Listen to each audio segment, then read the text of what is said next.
మరి ఆయన ఆ వివాహ బంధం నుంచి బయటపడటం నిజంగా చాలా అదృష్టం. ఈ విషయంలో అంబటి రాయుడు గారిని నేను మనస్ఫూర్తిగా అభినందిస్తున్నా.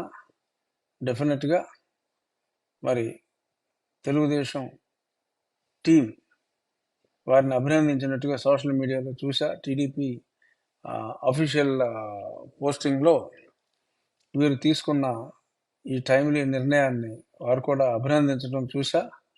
మేబీ రాబోయే రోజుల్లో, మేబీ 10 రోజుల్లో తెలుగుదేశంలో కానీ జనసేనలో కానీ మరి ఆయన జాయిన్ అవుతారేమో అనే ఆశాభావంతో చాలామంది ఆయన అభిమానులు, క్రికెట్ క్రీడాభిమానులు ఉన్నారు.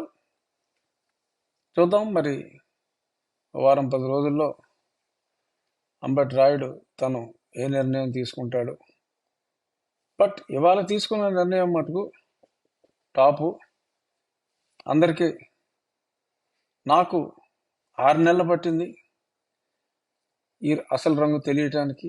అంటే గతంలో తెలిసినప్పటికీ మళ్ళీ రంగులు మారాయేమో అనుకున్నాను, కానీ ఎలుక తోలు తెచ్చి ఏడాది ఉదికిన నలుపు నలుపే గాని తెలుపు కాదు అని మళ్ళీ తెలుసుకుంటానికి నాకు 6 నెలలు పట్టింది. మిగిలిన వాళ్ళకి 4.5 సంవత్సరాలు పట్టింది. ఇప్పుడు చాలామంది వచ్చేస్తున్నారు.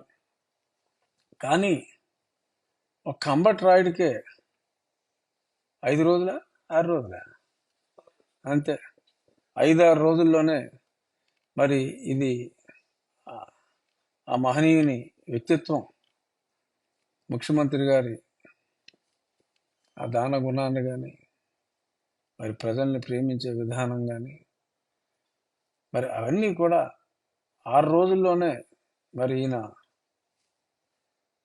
అద్భుతంగా కనుగొని మరి రావటం గ్రేట్.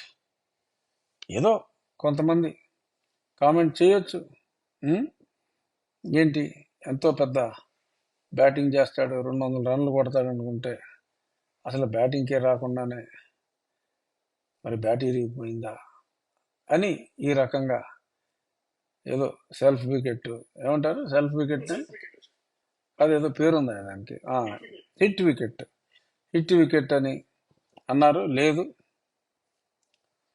కరెక్ట్గా మంచి ఫార్మాట్ క్రికెట్లోకి మరి అంతటి ఆటగాడు మరి తెలియక మరి రంజీ ట్రోఫీకో లేకపోతే ఇంకా చిన్న ఆటకో సెలెక్ట్ అయితే మరి అదే టైంలో జరగబోయే పెద్ద మ్యాచ్కి, ఏ వరల్డ్ కప్ లాంటి దానికో సెలెక్ట్ అయితే ఈ చిన్న మ్యాచ్ని వదిలేసినట్టుగా మరి రాబోయే రోజుల్లో మరి మునిగిపోతున్న ఆ నావ నుంచి తక్షణం అరక్షణం ఆలస్యం చేయకుండా మరి రాయుడిని మనం చూసాం. క్రికెట్ ఆడతామంటే చాలా ఫాస్ట్గా రన్స్ కొట్టినప్పుడు గట్టి కొట్టేస్తాడు, టప టప టప టప, డెసిషన్ మేకింగ్ ఫాస్ట్. అలాగే తప్పు చేసాంరా బాబు అని చెప్పి లటక్కని తెలుసుకొని మరి ఇమీడియట్గా తను బయటపడిపోయిన విధానం అద్భుతం. మరి ఇదే కాదు, మరి ఒక రాయుడు సరే ఇందాక అనుకున్నట్టు 6 రోజుల్లో వచ్చాడు. ఇప్పుడు ఇంకా చాలామంది ఈరోజు పేపర్ చూస్తే ఒంగోలు జిల్లాలో బాలినేని గారు అయితే, నేను రాజకీయాల్లో ఉన్నంతకాలం ఈ పార్టీలోనే ఉంటా అన్నారు.